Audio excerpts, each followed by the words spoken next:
In a recent social media post, a friend advised, block him if he can't accept your past. Following the revelation that she had misrepresented details about her previous relationship, I responded with a simple done and proceeded to block her on all platforms. This led her to create a fake account to inquire, "What's wrong with you?" I'm a 29-year-old man who met Sophia, a 26-year-old marketing professional, through a mutual friend during a game night. From our first interaction, she had a unique ability to make everyone feel special, and we quickly connected. After 3 months of dating, Sophia moved into my apartment when her lease ended, which seemed like a logical step. Initially, I was aware of her past relationship with one significant boyfriend from college, Marcus. They parted ways when he relocated across the country for work.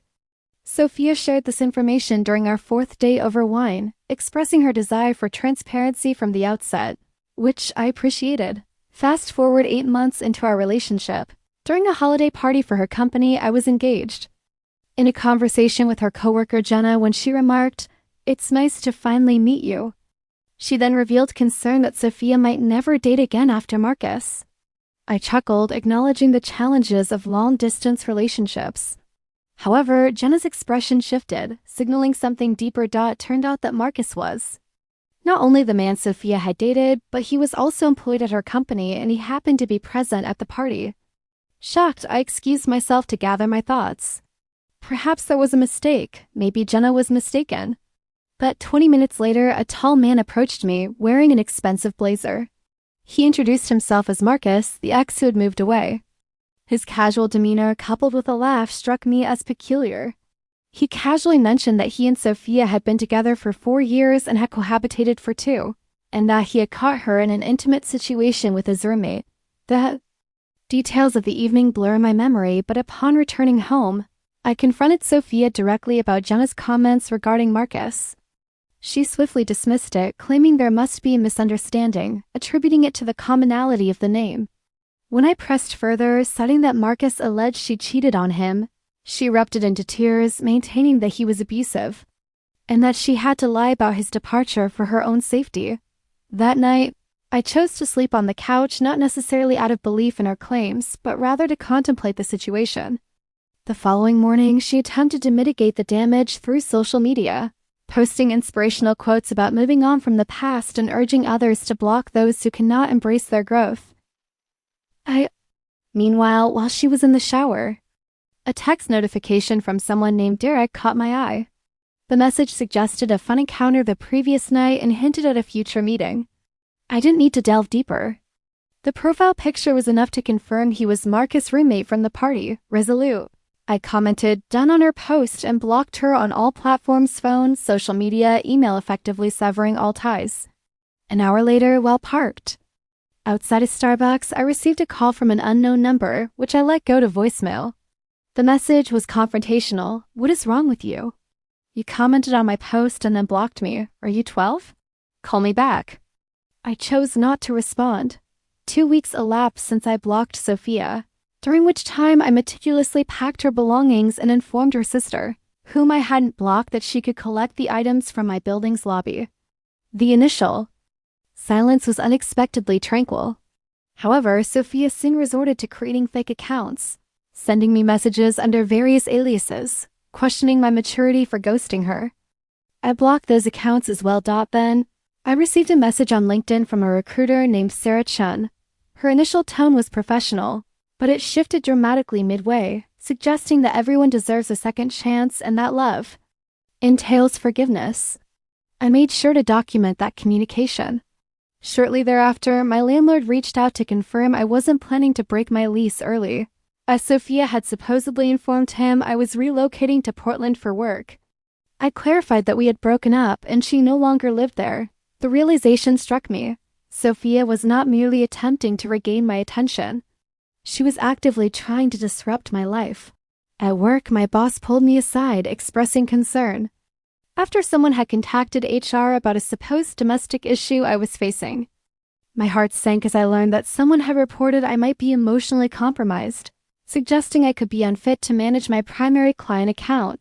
That night, I received a text from Derek, the same individual from the holiday party. I hadn't Shared my number with him, yet he claimed, "Bro, we need to talk about Sophia. She's losing it." I hesitated, contemplating blocking him, but something compelled me to respond. "How did you get my number?" I asked. His reply revealed that Sophia had given it to him. Derek, appearing younger than I anticipated, perhaps around 24, looked worn out as he greeted me at the bar downtown. Before I even took a seat, he expressed his frustration, stating, "I'd been trying to end things with her for months, but she won't let me." Intrigued, I probed further, asking what he meant by that. Showing me his phone, he revealed a barrage of text messages from Sophia, some affectionate, others threatening. One particularly chilling message simply stated, "Remember what I know about you." He explained that she possessed incriminating photos from their time together, which she threatened to send to his mother if he didn't comply with her wishes. "Your mom?" I asked, incredulously. "Yeah, she's very religious. Finding out about Sophia would devastate her," he replied, his voice heavy with concern. Derek continued, confirming that the narrative about Marcus was accurate. He had indeed caught Sophia in an affair with him after she had claimed they were already broken up. Sophia had painted Marcus as abusive and controlling, convincing Derek that she was trapped and needed help. "Why are you telling me all this?" I inquired. He replied earnestly, "Because she's repeating the same patterns with you that she did with Marcus and me, as well as the guy before Marcus." He took a sip of his drink, and I could see the weight of his words settling in. "She called your job, didn't she? She did that to Marcus too and nearly got him fired." The realization hit like a freight train. I felt my stomach drop as he revealed, "There's more. She's been telling people that you hit her." I was momentarily taken aback. "What?" "Not in an official capacity, but she's been spreading rumors about how scared she is of you, claiming you have anger issues and that she had to leave you suddenly because you snapped." "I need to document everything," I asserted, recalling Marcus had advised the same. "Save every message, every email, all the fake accounts, everything." We spent the next hour discussing the extent of her manipulation. Derek recounted stories of a previous ex named Nathan, who had to transfer schools due to harassment, and instances where Sophia threatened self-harm to maintain control over her partners. Upon returning home, I discovered an unexpected package at my door with no return address. Inside was a printed screenshot of an Instagram post I had made 6 months prior, a picture of us at the beach with a message scrawled across it in red pen. "This could have been forever if you weren't so weak." That night, I installed a security camera, feeling a growing sense of unease. Update 2. A month had passed since the situation escalated. And for those reaching out my direct messages, yes, I was documenting everything and had consulted a lawyer. Despite the initial chaos, I had hoped perhaps Sophia had moved on, but I should have known better. It began subtly with my Instagram being hacked. I awoke to a flurry of texts inquiring about my well-being. Reflecting on it now, I recalled how she'd previously assisted me in recovering my password when I was locked out, effortlessly guessing the security question. But this time, she'd accessed my account and posted a fabricated suicide note. A dramatic manifesto detailing how the love of my life had abandoned me and how I could not go on. She tagged my coworkers, my family, and even my college ex, whom I hadn't spoken to in 3 years. By the time Instagram restored my account, the damage was irreparable. My mother was en route from Ohio, and my boss had alerted the police. For a wellness check, the experience of explaining the situation to everyone was surreal. When 2 officers arrived at my door at 7 a.m., they informed me they were responding to concerns about my posts. I explained the truth. My ex hacked my Instagram. They exchanged skeptical glances, asking if they could come in to ensure everything was all right. I let them in and showed them the fake accounts and documentation. One of the officers, an older man with kind eyes, nodded empathetically, showing that his daughter had endured something similar. "Document everything," he advised. "Get a restraining order." I relayed my conversation with my lawyer, who insisted we needed more evidence of direct threats. "The suicide post wasn't technically a threat against you," he explained, handing me his card, "but call if anything escalates." That afternoon, I was met with another surprise when my credit card was declined at the grocery store, a puzzling development since I had just paid it off. Upon checking my account, I found someone had charged $3,000 worth of furniture to my card, shipped to Sophia's sister's residence. While on the phone with the credit card company, a text from an unknown number appeared. Nice camera. Doesn't cover the back window, though. I reviewed the camera footage. Nothing seemed amiss. However, glancing at my back window, which faced the alley, I realized it was unlocked, something I always ensured was secured. I contacted the officer from earlier who couldn't assist with the window but suggested changing my locks and possibly staying with a friend for a few days. As I began packing, Marcus called. We had exchanged numbers after our meeting. Hey man, just a heads up. Sophia showed up at my job, he said, voice tinged with urgency. She told security she was my wife and there was a family emergency. They almost let her in. What did she want? I pressed. Apparently she was crying, claiming you were spreading lies about her and that you turned me against her. I felt my heart race. I haven't spoken to you in weeks.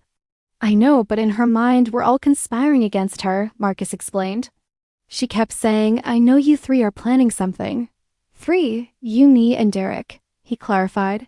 She thinks you're part of some anti-Sophia alliance. That's absurd, I replied, incredulous. She had printouts of text conversations that never happened. Photoshopped screenshots of us supposedly plotting against her. Marcus continued, if security hadn't called me down first. He paused and the gravity of the situation sunk in. She knows where you're staying. How? I asked, my voice trembling. I haven't told anyone where I am. Check your phone, he urged. Sure enough, my location showing was still enabled through her old Apple ID, which I'd forgotten she had access to. You there? He asked. Yeah, I responded, anxiety creeping in. She's been tracking me. Get somewhere safe now. I disabled location sharing, grabbed a bag, and hurried to my car. As I pulled out, I caught a glimpse of her vehicle turning onto my street. Our eyes met for a fleeting moment.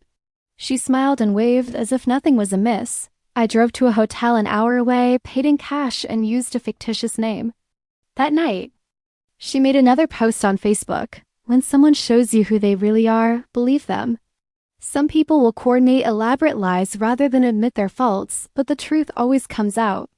The post received 47 likes, with numerous comments praising her strength and resilience. Derek sent me a screenshot of a message Sophia had sent to his mother on Facebook. Although she had yet to share the photos, she expressed concern about the company her son was keeping. The following morning, I was served with legal papers at the hotel. Sophia was filing a restraining order against me, accusing me of stalking and harassment. She claimed I had enlisted friends to intimidate her at her workplace. The evidence? Fabricated screenshots and a statement alleging that my comment of done on her post was threatening. The kicker? Security footage purportedly showing me following her to her sister's house during the furniture delivery. She had orchestrated the delivery to her sister's home, aware that I would dispute the charges, knowing the credit card company would require proof. It was evident she had someone watching, waiting for me to show up. My lawyer was surprisingly impressed by her cunning. She's clever, he admitted. What's the next step? I asked. Show up to court with everything, every screenshot, every fake account, all of it, and hope the judge sees through her deception. That was my plan, at least, unless she escalated further. Just then, my phone rang with an unknown number. I allowed it to go to voicemail. I didn't want it to come to this. You forced my hand. Call me back and we can fix everything. You? Have 1 hour. My lawyer reviewed the message again. Don't respond. This is actually beneficial. It's the first direct contact we can prove. Good, I replied, feeling a mix of relief and dread. She's lost her mind. Maybe, but now we have evidence. Update 3, the restraining order hearing was scheduled for 2 weeks out. During that time, Sophia exhibited what is known as an extinction burst, an escalation in behavior. Before a final surrender, akin to a toddler screaming louder before finally accepting nap time.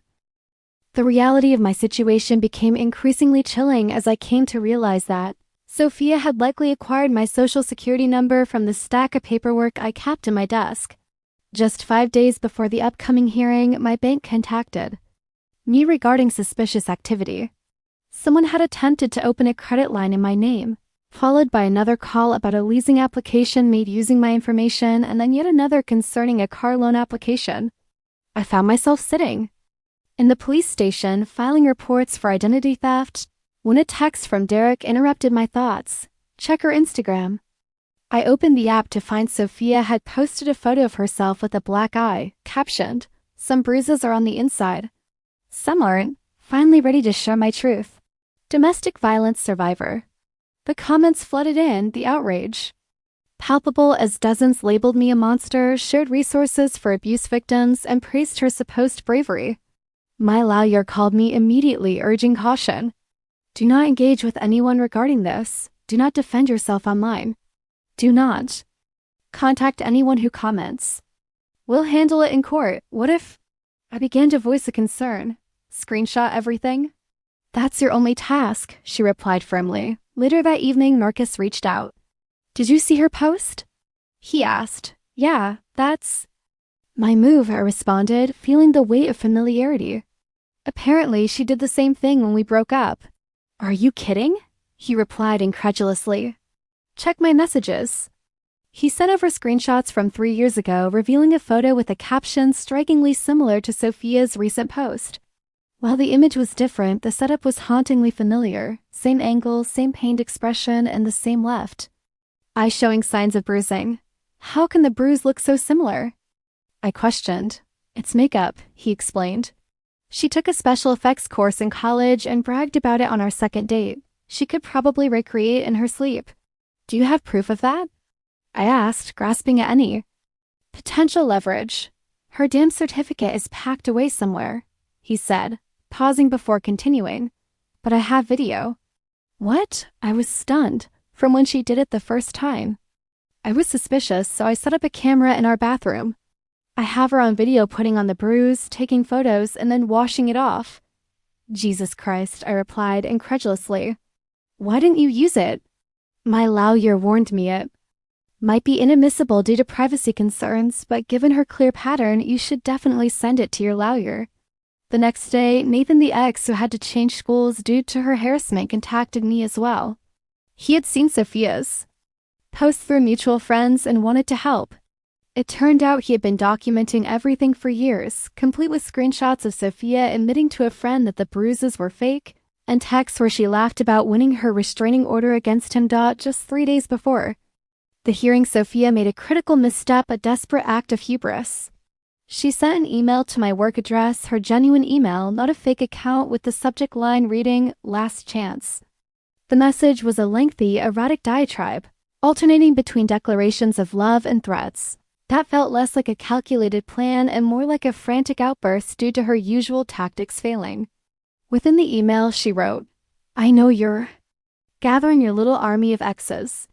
Marcus probably sent you that pathetic video, didn't he? It's pathetic. Too bad for you judges, don't accept illegally recorded footage. And Nathan, please. Everyone knows he's unstable. Who's going to believe someone who had to change schools because of harassment?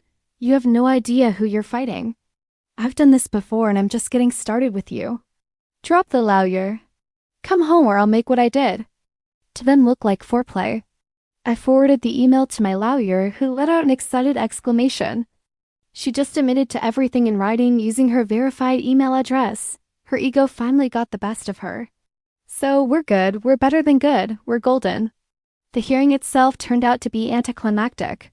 Sophia entered the courtroom looking fragile, dressed in soft pastels with her hair styled in a gentle bun, portraying an image of innocence. In contrast, I wore my only suit, feeling as if I were on trial for a serious crime. She presented her case first, detailing my supposed escalating aggression and harassment, showcasing her photos, the fabricated screenshots, and even managing to shed tears at all the right moments. Then my lawyer stood up. He began with the email, reading it aloud in a steady voice. I watched as Sophia's face drained of color. Next, he presented the evidence of the fake accounts, 47 in total, each traced back to her laptop's IP address. Derek's testimony, delivered via video call, was compelling despite his evident nervousness. Then came Marcus, appearing in person with his video evidence. By the time my lawyer displayed photos of similarly bruised eyes from 3 different relationships spanning 6 years, the judge looked fatigued. Miss Peterson, she said, her voice sharp, do you have any explanation for this evidence? Sophia stood, an unsettling smile creeping across her face. Your Honor, isn't it obvious? They're all working together. This is a conspiracy. Against me. The judge's voice seemed to slice through the air. I've seen enough. The request for a restraining order is denied. Furthermore, I'm granting my name, a protective order against Miss Peterson. No contact, no third-party contact, no social media contact. Miss Peterson, if I see you in my courtroom again with fabricated evidence, I will be referring you for criminal charges. Sophia remained motionless, her gaze fixed on me. This isn't over, she hissed. Double quotes, yes, it is, the judge replied, signaling for the bailiff. They escorted her from the courtroom. In the hallway afterward, Marcus clapped me on the shoulder. It's done, man. You're free. Except it wasn't entirely finished. That night, Derek texted me with alarming news. She's gone dark. Deleted everything, Instagram, Facebook, all of it. Good, I replied, though unease settled in. I don't know. It feels like the calm before something. He was right. 2 weeks later, while at a coffee shop, a professional-looking woman approached me. Excuse me, are you? My name? I tensed. Who's asking? I'm Rebecca from the Denver office. I think we need to talk about Sophia. My heart raced. I have a protective order. If she sent you. She didn't send me, Rebecca interrupted. She applied for a job with us, listing you as a reference. What? I stammered. She said you were her supervisor at her last position and provided a detailed account of your work together. I've never worked with her, I insisted. I figured, she replied. The email bounced. But when I Googled your name with hers. She gestured vaguely. I found some concerning things, including the posts about domestic violence. I also found similar posts about a Marcus and a Nathan, along with what appears to be a court document denying her a restraining order. It felt intentional, like she wanted us to find it all. I bought Rebecca a coffee and recounted everything that had transpired. She took meticulous notes, thanking me for the insight. This is illuminating, she said thoughtfully. It's an incredibly audacious move, almost like she was daring you, trying to draw you back into the drama or paint you as the one sabotaging her career if we didn't hire her. Are you still going to hire her? I inquired. What? Do you think? She replied dryly. A week later, Sophia created one last Instagram account, posting a single message, starting fresh in a new city. Sometimes you have to leave toxic people behind and focus on your journey. The location tag reads Seattle, Marcus texted me. Think it's really over for us? Yeah, for someone in Seattle? It's just beginning. Derek added, should we warn them somehow? Warn who? The entire city, I replied. We had no answers. It's been 6 months since the initial chaos erupted. The protective order remains active, and I've had no direct contact with Sophia since that day in court. Occasionally, I Google her name out of curiosity, but nothing comes up, almost as if she never existed. My therapist reassured me that this is normal, but I'll likely always wonder and check. But I sleep better now. I've changed all my locks, updated my passwords, obtained a new credit card, and even moved apartments for added safety. Marcus and I meet for beers occasionally, bonding over our shared trauma, while Derek is also in therapy, working through his own experiences. He eventually disclosed everything to his mother, who took the news better than he had anticipated. Last week, I met someone new. During our first date, I mentioned my complicated past. She laughed, asking, who doesn't have one? I didn't go into detail, not yet, at least. Some stories don't need to be retold, but I did check her social media just to be safe. No red flags, no inspirational quotes about blocking haters, and no vague posts about karma. It's a start. Sometimes, I reflect on what might have happened if I hadn't seen that comment from Jenna at the holiday party. If I had simply accepted the narrative about Marcus moving away, how long would the cycle have continued? How severe could it have escalated? I prefer not to dwell on those thoughts. My therapist has advised that trauma doesn't always conclude neatly. Often, people exit your life, taking their chaos with them, leaving you to manage the aftermath: bills, therapy appointments, and a newfound tendency to screenshot everything for protection. Yet, despite it all, I've survived. I've learned and grown, and I will undoubtedly continue to document everything just in case.